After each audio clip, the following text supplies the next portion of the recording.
নমস্কাৰ সকলোকে স্বাগতম জনাইছো আমাৰ দেৱ লাইব্ৰেৰী চেনেলত। আজি আমি আলোচনা কৰিম ক্লাছ 6ৰ অসমীয়া পাঠ্যপুথি চেপ্টাৰ 5ৰ ৰিম ঝিম বৰষুণ আহে কবিতাটিৰ প্ৰশ্ন উত্তৰসমূহ। এই ৰিম ঝিম বৰষুণ আহে কবিতাটিৰ প্ৰশ্ন উত্তৰসমূহ আজি আমি আলোচনা কৰিম।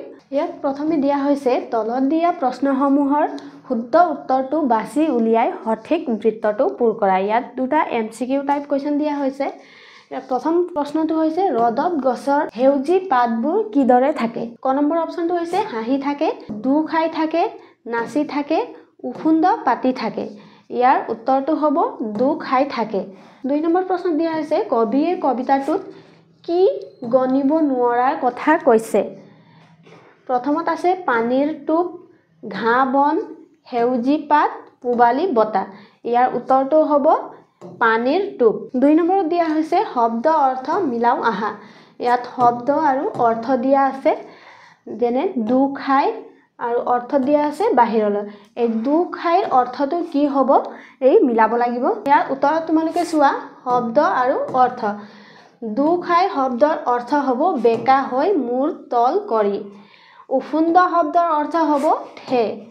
আৰু বাজলে শব্দৰ অৰ্থ হ'ব বাহিৰলৈ। ভাহে শব্দৰ অৰ্থ হ'ব উপঙে। তাৰ পাছত 3 নম্বৰ দিয়া আছে তলত দিয়া প্ৰশ্নবোৰৰ উত্তৰ কোৱা আৰু লিখা। ক নম্বৰ প্ৰশ্ন দিয়া আছে কবিয়ে পথাৰ আৰু গছৰ সেউজী পাতবোৰ ৰদত কেনেদৰে থাকে বুলি কৈছে।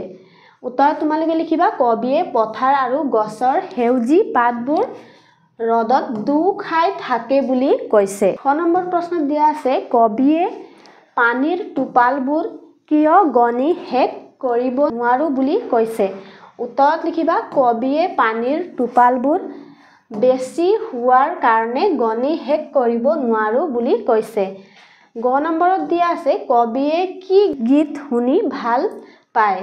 কবিয়ে ৰিম ঝিম বৰষুণ আহে গীত শুনি ভাল পায়। ঘ নম্বৰ প্ৰশ্ন দিয়া আছে কবিতাটোত কোনে কোনে হাঁহে, উফুন্দ পাতে আৰু চকু পানী টুকে বুলি কৈছে। উত্তৰত লিখিবা কবিতাটোত গছ লতা ঘাঁহ বনে বিজুলীয়ে হাঁহে, ডাৱৰে উফুন্দ পাতে আৰু আকাশে চকু পানী টুকে বুলি কৈছে। তাৰ পাছত 9 নম্বৰৰ প্ৰশ্ন দিয়া হৈছে কবিয়ে কাগজৰ নাও কেতিয়া আৰু ক'ত মেলি দিয়ে।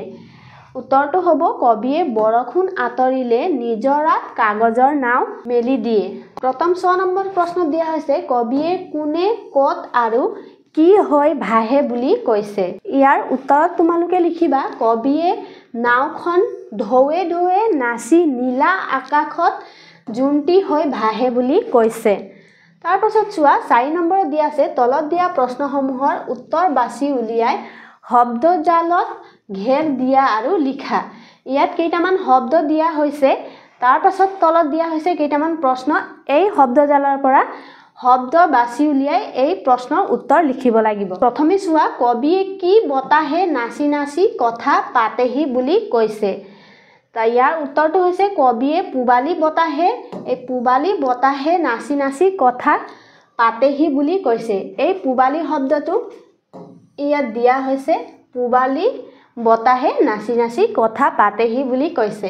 খ নম্বৰত আছে কবিয়ে পানীৰ টোপ কি কৰিব নোৱাৰো বুলি কৈছে। কবিতাটো তোমালোকে নিশ্চয় পঢ়িছা। কবিয়ে পানীৰ টোপ কি কৰিব নোৱাৰো বুলি কৈছিলে, গণিব নোৱাৰো বুলি কৈছিলে। উত্তৰটো হ'ব কবিয়ে পানীৰ টোপ গণিব নোৱাৰো বুলি কৈছে। এই গণিব শব্দটো ইয়াত দিয়া হৈছে গণিব। তাৰপিছত ঘ নম্বৰ প্ৰশ্নটো হৈছে কাৰ সেউজী পাত দু খাই থাকে। উত্তৰটো হ'ব গছৰ সেউজী পাত দু খাই থাকে। ঘ নম্বৰত দিয়া হৈছে কবিয়ে ৰিম ঝিমকৈ কি অহাৰ কথা কৈছে। কবিয়ে ৰিম ঝিমকৈ বৰষুণ অহাৰ কথা কৈছে। ইয়াত 5 নম্বৰত চোৱা তলত দিয়া কবিতাৰ স্তৱকেইটা গদ্য ৰূপত লিখা আৰু পঢ়া। উদাহৰণ এটা দিয়া হৈছে এই পদ্য ৰূপ আৰু গদ্য ৰূপ। এটোপা দুটোপা কৰি বৰষুণ আহে গছ লতা ঘাঁহ বনে মিচিকি হাঁহে। এইটো পদ্য ৰূপত দিয়া হৈছে আৰু এই বাক্যক তোমালোকে গদ্য ৰূপত লিখিব লাগিব। এতিয়া ইয়াৰ উদাহৰণ দিয়া আছে যেতিয়া এটুপ দুটুপকৈ বৰষুণ পৰে তেতিয়া গছ লতা ঘাঁহ বনে মিচিকিয়াই হাঁহে অৰ্থাৎ বৰষুণৰ পানী পাই গছলতা ঘাঁহ বনবোৰ সজীৱ হৈ উঠে। তাৰ পাছত ইয়াত দিয়া হৈছে ইমান পানীৰ টোপ নোৱাৰো গনিব ভাল পাওঁ ৰিমঝিম গীতহে শুনিব। এই বাক্যটি এতিয়া গদ্য ৰূপত লিখিব লাগিব। ইয়াত চোৱা তোমালোকে বৰষুণৰ টোপালবোৰ ইমান বেছি যে সিহঁতক গনিব নোৱাৰি। কবিয়ে ৰিমঝিম বৰষুণ আহে গীত শুনি ভাল পায়। তাৰ পাছত চোৱা বৰষুণ আঁতৰিলে বাজলে ওলাও মেলি দিওঁ নিজৰাত কাগজৰ নাও। উত্তৰত লিখিবা বৰষুণ আঁতৰাৰ পিছত কবিয়ে বাহিৰলৈ ওলাই মেলি নিজৰাত কাগজৰ নাও ভাহে। 6 নম্বৰ প্ৰশ্নত দিয়া হৈছে কবিতাটোৰ পৰা অন্তধ্বনি মিল থকা শব্দবোৰ মিলাই লিখা।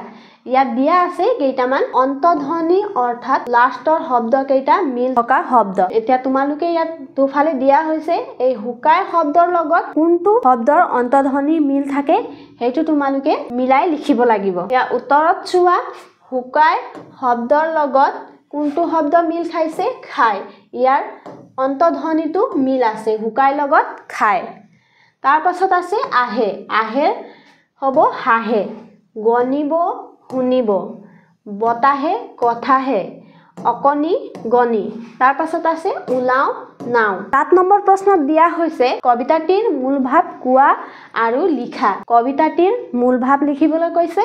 তোমালোকে উত্তৰত লিখিবা কবিতাটোৰ জৰিয়তে কবিয়ে বৰ্ষা কালৰ মনোৰম সৌন্দৰ্যৰ মাজত শৈশৱৰ ছবি এখন প্ৰকাশ কৰিছে। খৰালি কালত বৰষুণৰ পৰিমাণ অতি কম থাকে।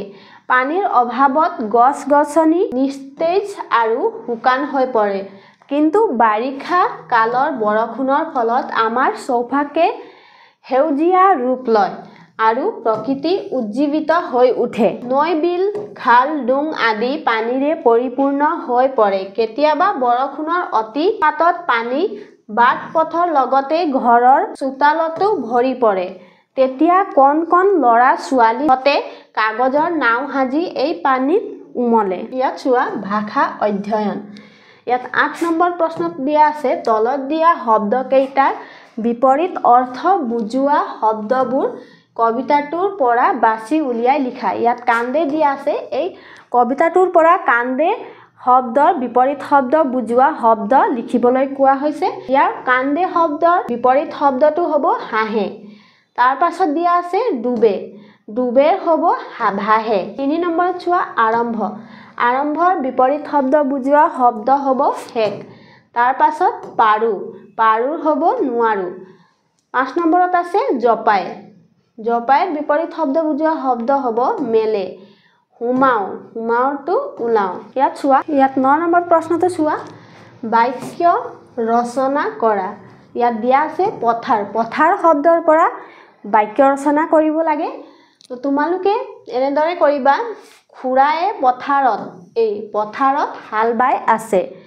তাৰ পাছত আছে বৰষুণ এই বৰষুণ শব্দৰ পৰা বাক্য এটা ৰচনা কৰিবলৈ কৈছে। বাৰিষাৰ সময়ত বেছিকৈ বৰষুণ পৰে। 3 নম্বৰত আছে ডাৱৰ ডাৱৰে আকাশটো আৱৰি ধৰিলে। 4 নম্বৰত আছে নিজৰা পাটকাই পৰ্বতৰ পৰা নিজৰা বৈ যায়। তাৰ পাছত আছে নাও মই নাওত উঠি ভাল পাওঁ। তাৰ পাছত ইয়াত চোৱা পঢ়া আৰু লিখা। তলত দিয়া পদ্য ফাঁকিত বাৰে বাৰে উচ্চাৰিত হোৱা ধ্বনিটো লিখা।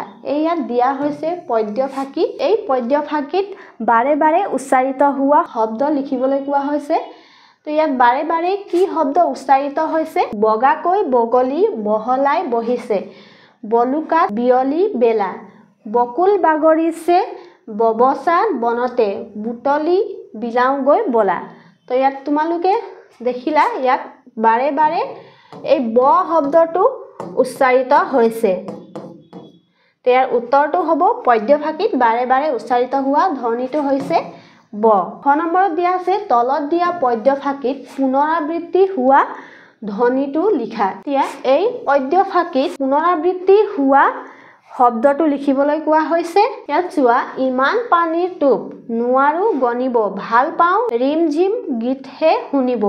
তো ইয়াত পুনৰাবৃত্তি হোৱা শব্দটো হৈছে ব গনিব আৰু শুনিব।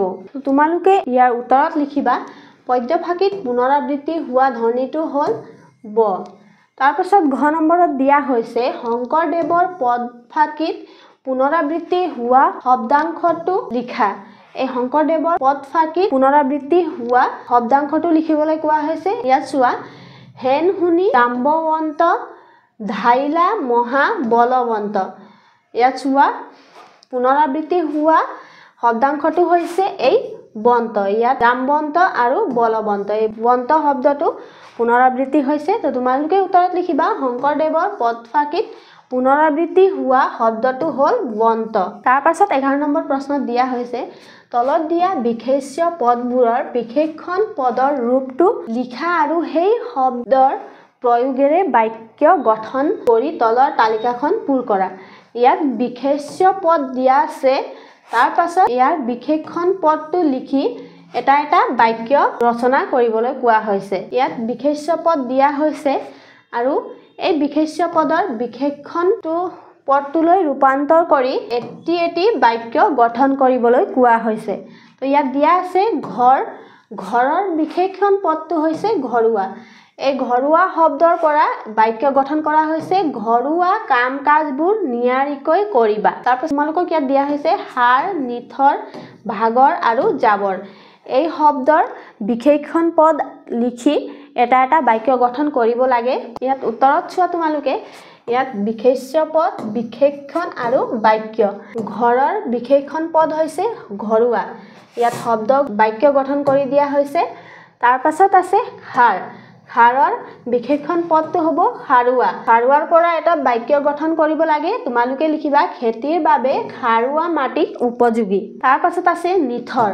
নিথৰৰ বিশেষণ পদটো হ'ব নিথৰুৱা। বৃদ্ধ ব্যক্তিজন নিথৰুৱা হৈ পথৰ দাঁতিত আছে। তাৰ পাছত আছে ভাগৰ। ভাগৰৰ বিশেষণ পদটো হৈছে ভাগৰুৱা। খেতিয়কজন ভাগৰুৱা হৈছে। জাবৰ। ইয়াৰ বিশেষণ পদটো জাবৰুৱা। ল'ৰা ছোৱালীবোৰে খেলপথাৰখন জাবৰুৱা কৰি তুলিছে। তাৰ পাছত ইয়াত দিয়া আছে জ্ঞান সম্প্ৰসাৰণ। 3টামান কবিতা ফাঁকি দিয়া আছে, এইটো তোমালোকক পঢ়ি আবৃত্তি কৰিবলৈ কোৱা হৈছে। বসন্ত। মালতী ফুলিল সেউতি উঠিল, কেতেকী গা মুৰি দিলে, উৰিয়া কুলিয়ে গল কপাই গাই বননিৰ বাতৰি দিলে। 2 নম্বৰত দিয়া আছে বকুলে সিঁচিলে তৰা একোকণি, মদাৰে খেলিলে ফাকু, জ্যোতি ফুলজুপি নিশা এৰিলে, পদুমে মেলিলে চকু। তাৰ পাছত 3 নম্বৰত দিয়া আছে থুৰিত কৰবীৰে সাঁচিলে মৌ টুপি, ভূমিয়ে মেলিলে চপা, চৰাই হালধীয়া মৌ মলতীয়া, উলটি কৰিলে কৃপা। 13 নম্বৰ প্ৰশ্নটো চোৱা, ওপৰৰ কবিতাকেইফাঁকিত উল্লেখ থকা চৰাই আৰু ফুলৰ নামবোৰ লিখা। এই ওপৰত কবিতা ফাঁকি দিয়া আছিলে যে সেই কবিতা ফাঁকিৰ পৰা চৰাই আৰু ফুলৰ নামবোৰ লিখিবলৈ কোৱা হৈছে।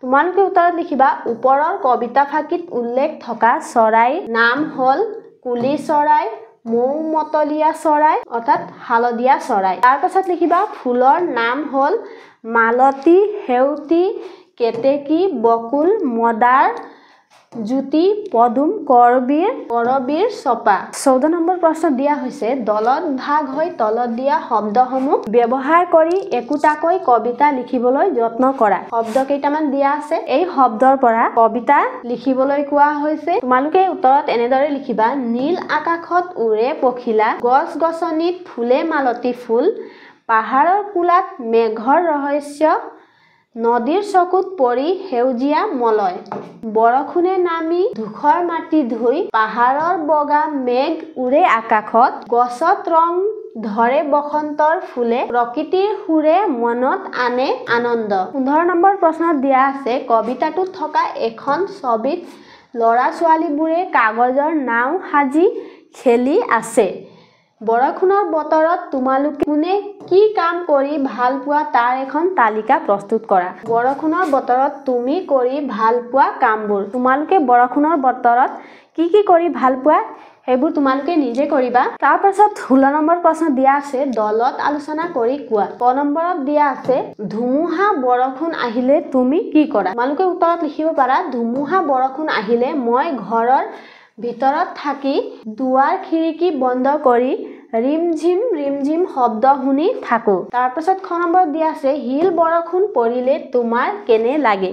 উত্তৰত লিখিবা শিল বৰষুণ পৰিলে প্ৰথমে ভয় লাগে, কিন্তু তাৰ পিছত হেহা শিলবোৰৰ শব্দ শুনি এক ধৰণৰ আনন্দৰ অনুভৱ কৰো। তাৰ পাছত চোৱা ইয়াত গ নম্বৰত দিয়া আছে বৰষুণ দিলে তোমাৰ চৌপাশৰ কি পৰিৱৰ্তন চকুত পৰে? উত্তৰত লিখিবা বৰষুণ দিলে গছ লতা সেউজীয়া হৈ পৰে, পথাৰত পানী জমা হয়, পখিলা আৰু কেঁচুৱাই ওলাই আহে আৰু পথবোৰ কান্দাৰে ভৰি যায়। আজিৰ কাৰণে ইমানতে সামৰণি মাৰিছো। আকৌ লগ পাম। যদি তোমালোকক এই ভিডিঅ'টো ভাল লাগিছে তেন্তে লাইক, কমেন্ট, শ্বেয়াৰ আৰু ছাবস্ক্ৰাইব কৰি দিবা। আৰু এই নোটখন যদি তোমালোকে বাই কৰিব বিচাৰিছা তেন্তে তলত দিয়া লিংকৰ পৰা বাই কৰিব পাৰা। ধন্যবাদ।